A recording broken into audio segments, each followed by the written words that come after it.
Hello and welcome back to the Pink Floyd album ranking saga. Today we have, oh boy, we're in the top 5 now. I think this is episode 10. Or 11. I don't know. But we are in the top 5. We're in the top 5. And this is a hard one because really any of these albums could be number 1. I think it really just depends on what I'm feeling that day. But at number 5, we have what actually was my favorite Pink Floyd album for a long time, none other than Meddle. I had the hardest time deciding what should come first, this or Wish You Were Here, because I knew that they should probably stay together. Same with Atom Heart Mother, but with this and Wish You Were Here, both of those are 10 out of 10s. Where do I put them? I put Meddle here just because. So let's talk about it. So this was their, I want to say 6th studio album, came out in 1971.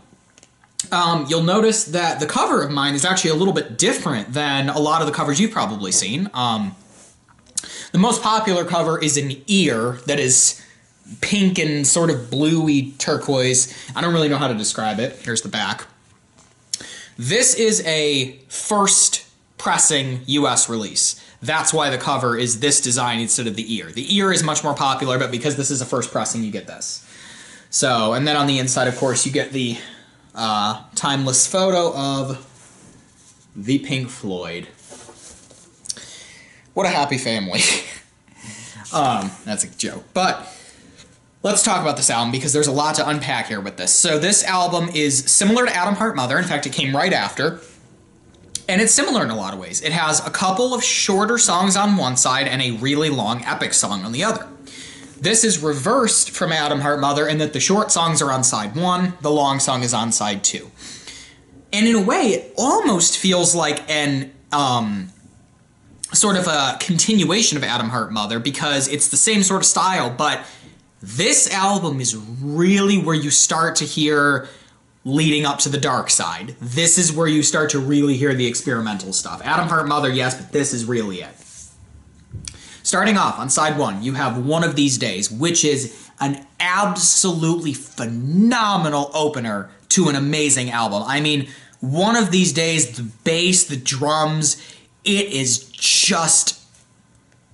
ear candy from beginning to end, and I could listen to that song on repeat all the time. After that absolutely crazy madness of song music, we go into track 2, which is A Pillow of Winds, which is a much softer, much more bluesy, not like If or Grantchester Meadows, but just really calming, quieter song. So pretty, such a good song. That goes into one of my favorite songs on the album, Fearless, which features an awesome guitar riff. I don't really know how to describe it.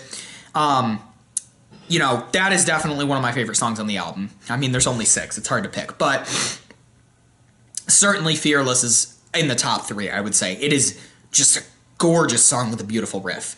That goes into Saint-Tropez, which is another sort of bluesy, very typical bluesy, sort of older Pink Floyd type song. Shorter than the rest of them so far.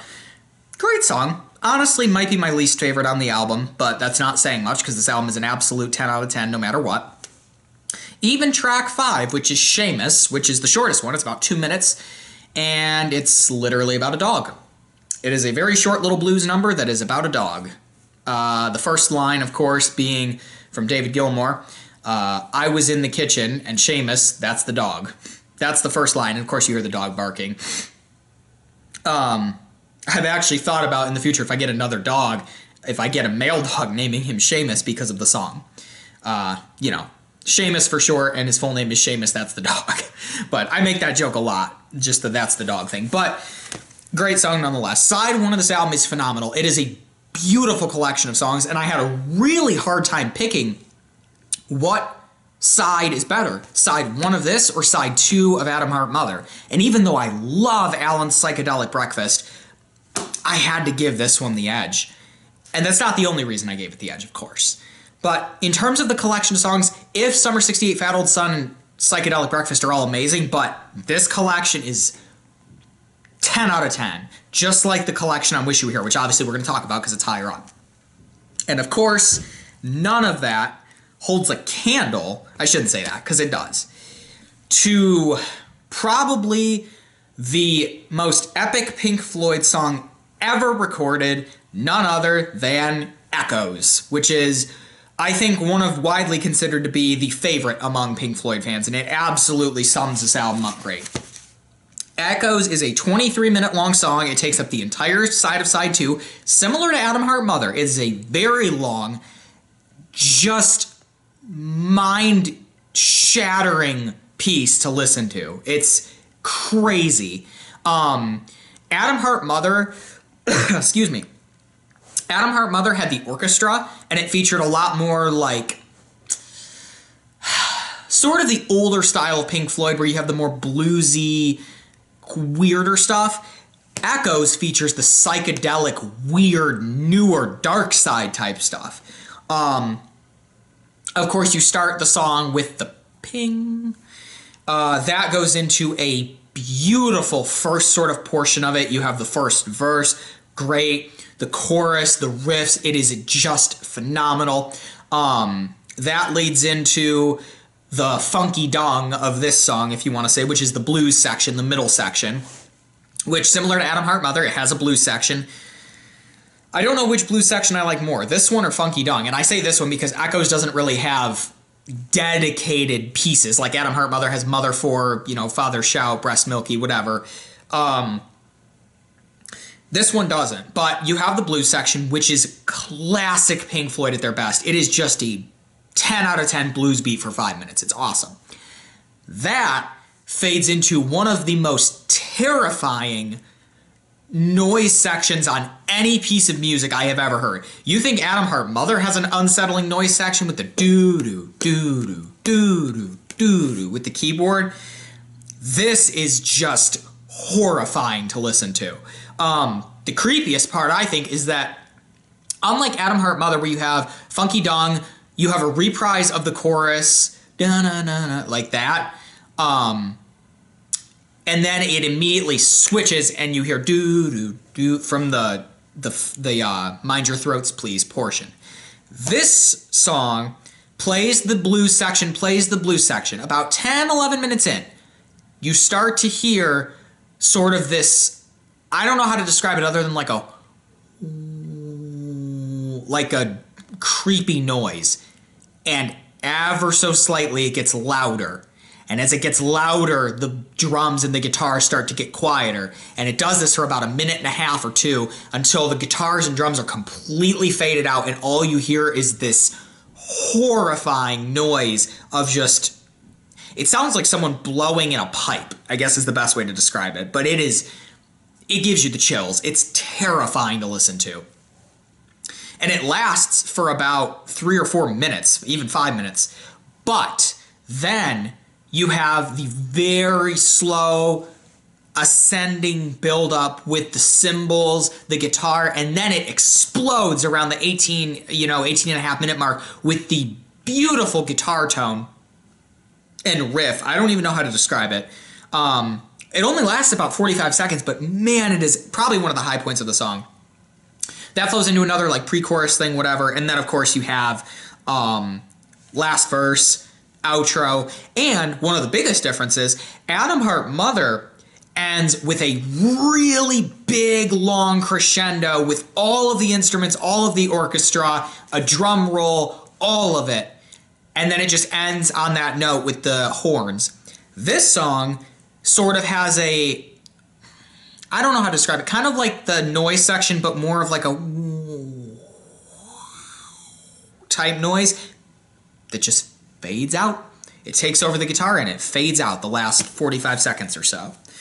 That's the biggest difference, is that instead of a big, long, epic crescendo to end it, you have the big, long, epic crescendo around the 18-minute mark with that guitar riff, and the outro's more toned down. But I will tell you this, you listen to this song on vinyl, for about a minute or two after, the silence is just, it sounds more silent, is the best way I can describe it. So, all right, I babbled on about Echoes long enough. It's deserving of it. Of course, the big debate is Echoes or Atom Heart Mother. Which song do I like more? Because everyone has a preference. I don't know. I love Echoes. I really love Echoes. But I also love Atom Heart Mother and the early sort of Pink Floyd you hear in that, combined with some of the newer stuff and the just straight up weird parts of Atom Heart Mother. But then again, it's Echoes. I think Echoes is probably a more, technologically advanced song than Atom Heart Mother, especially because, another reason to love it, it's a lot of Rick Wright. It is a lot of Rick Wright, and that's what's awesome about it. I don't know. I think it just depends on what I'm feeling. Granted, I put Meddle above Atom Heart Mother, but I will say, without Echoes or Atom Heart Mother, which side 1/side 2 has the better songs? Echoes. I love side 2 of Atom Heart Mother, but this collection of songs is amazing. And I think it fits very well having Echoes on there, and I think that the other songs on Atom Heart Mother fit very well having, the Sweet on there. Excuse me. So, why is it so high? Simple. Because it's freaking Meddle. I don't know a single Pink Floyd fan that I don't think has this in their top 5. Maybe a couple, but yeah, I don't really think that there's a debate there. I think Echoes is objectively... I keep saying Echoes. It sucks because Atom Heart Mother is the namesake of the album, and it's the song. I keep saying Echoes. Meddle. It is such a good song. Like I said, this was my favorite Pink Floyd album for a while. I didn't think anything could top it until I started listening in more and more and more on the other stuff. And I was like, you know what? Meddle's great, but... And that's the thing. That's why I say really any of these albums could be number 1. Because as much as I love this album, I can't justify it being a number 5. In my opinion, the albums that I have as number 1, 2, 3, 4, 5, which you're going to see very soon, I think could all be number 1. And I think they all should be number 1. I don't think Atom Heart Mother should be number 6. But, I don't think Ummagumma should be number 15. But again, it's in the scope. So I think that's going to conclude it for Meddle. I've pretty much covered everything I want to cover. It's a phenomenal album. It's an absolute 10 out of 10. I'm going to say that about every album coming up. But yeah, thank you all for watching. Like, subscribe, and look forward to number 4. Bye-bye.